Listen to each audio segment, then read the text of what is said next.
Hey guys, Brandon here from Ideal Rockaway. This is one of our screening buckets with 3/4 inch by 3/4 inch diamond shaped openings. Was having a conversation with a customer who was asking me what size rocks really stay in the bucket and what size rocks are going to drop through those holes.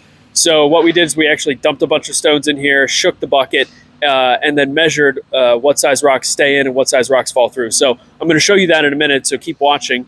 But just wanted to go over this quickly that it looks like what you're going to get is probably for sure 1 inch, and some 3/4 inch rocks will stay in this screening bucket, and then 1/2 inch rocks and some of the 3/4 inch rocks, based on how they're shaped, will fall back through. So it's not perfect, but it works really good, and you'll be able to see that in just a second. We also do offer screening buckets with 1/2 inch by 1/2 inch diamond shaped openings. That's like a custom order.